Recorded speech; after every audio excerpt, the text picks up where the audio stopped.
What if learning a new language, or really any new skill, didn't have to be such a struggle? Today we're going to dive into a really fascinating, kind of controversial method that claims we can learn almost effortlessly. The whole secret? Just breaking down our own mental walls. So let's get into it. First off, let's just ask a question that I think we've all asked ourselves at some point, especially when you're trying to pick up something new as an adult, right? Like a new language. Why does it feel like such an uphill battle? You start to wonder, is my brain just not wired for this anymore? Well, the creator of the method we're talking about today, a Bulgarian psychiatrist named Georgi Lozanov, he had a pretty radical answer to that question. He believed that we're only using a tiny, tiny fraction of our real mental power, something like just 5 to 10%. I mean, think about that. So the obvious question is, what's holding back the other 90%? According to Lozanov, it has nothing to do with a lack of ability. Nope.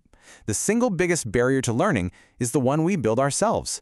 It's this psychological wall made of our fear of failure and all those limitations we put on ourselves. And that, right there, is where his solution comes in. He created a whole teaching method with one main goal: to just systematically tear down that mental wall.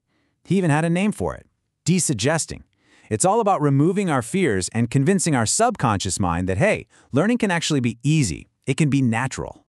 The official name for this whole thing is Desuggestopedia. And really, at its core, it's a system designed to completely bypass our conscious anxieties, that little voice of doubt, and tap directly into our subconscious potential. The idea is to create the perfect mental state for just absorbing new information like a sponge. Okay, so how does it actually do that? How does it work?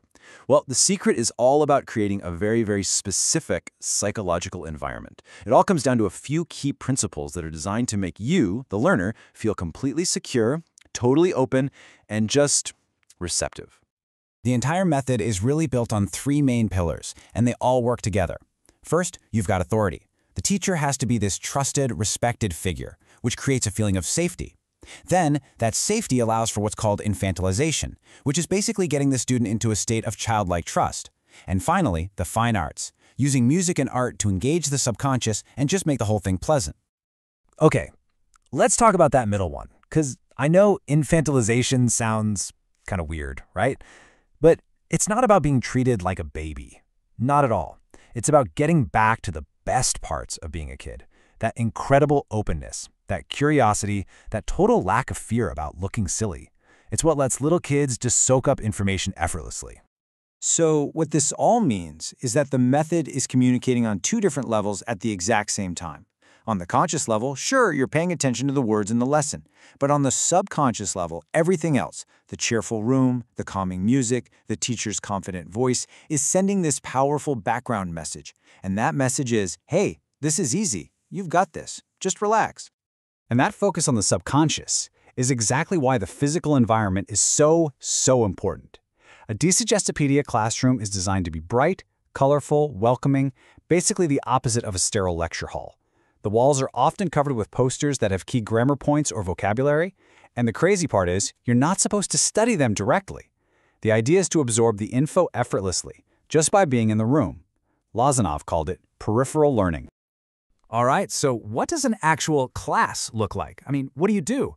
Well, a typical lesson is structured almost like a play, unfolding in 3 distinct acts. So here's the roadmap. The lesson has 3 phases. First, you've got preparation, which is all about lowering your defenses. Second comes the heart of the whole method, the concerts. This is where you absorb all the new stuff. And finally, you have activation, which is exactly what it sounds like. You get to actively play with the language. So in that first phase, the preparation, students actually choose a new name and a new job, all in the language they're learning.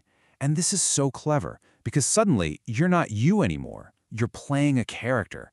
It's a simple trick, but it really helps you detach from all your normal anxieties about making a mistake. All right, next up is phase 2, and this is probably the most famous part of the whole method, the 2 concerts. So for the first concert, the active one, the teacher reads a dialogue really dramatically. They actually match their voice to the rhythm and feeling of some powerful classical music, and you follow along in your textbook. Then for the second concert, the passive one, the vibe totally changes. The music shifts to something much calmer, like Baroque. You close your book, lean back, and you just listen while the teacher reads the text again, but this time in a normal, soothing voice.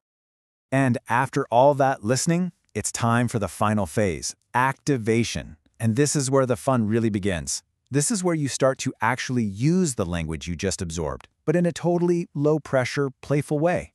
We're talking songs, games, role plays. You start producing the language without any of the stress you get from boring grammar drills. It's all about making that new knowledge feel like your own, just through creative fun. So when you kind of step back and look at all these pieces together, the music, the role-playing, the comfy chairs, the big picture becomes really clear. It's not just a lesson in the traditional sense. It's more like a carefully choreographed experience, and every single part of it is designed to get you into the perfect mental state to unlock your own natural ability to learn. And this really gets to the heart of the dynamic in the room. The teacher isn't just a lecturer spitting facts. They're more like an orchestrator or a conductor. Their job is to create this whole atmosphere of trust and safety. And the student's job, it's actually pretty simple. You just have to let go of your defenses, trust the process, and allow your mind to become open and ready to learn. And woven through this entire process is the technique of positive suggestion. The teacher is constantly using it. Sometimes it's direct, they might literally say, learning this is easy and enjoyable for you. But a lot of the time, it's indirect. It's in the calming music, the confident tone of voice, that whole reassuring atmosphere. It's just a constant, powerful reminder that our mindset has a huge impact on our ability to learn. You'll also see other cool techniques in that activation phase, like playful rereading. So imagine taking a simple line of dialogue and reading it like you're super happy. Then read it again like you're incredibly sad. Then again like you're really angry. See? It turns boring repetition into a fun little performance, and it totally removes the drudgery and the anxiety that usually comes with practice. But really, in the end, it all comes back to Lozanov's big idea. The entire method, every single piece of it, from the music to the games, is designed to do one thing and one thing only: to dismantle that limiting belief that you can't learn. The goal is to get that out of the way, so your mind is finally free to do what it does naturally. And that just leaves us with a pretty fascinating thought to chew on, doesn't it? I mean, we are always told to focus more, to try harder, to just push through the struggle.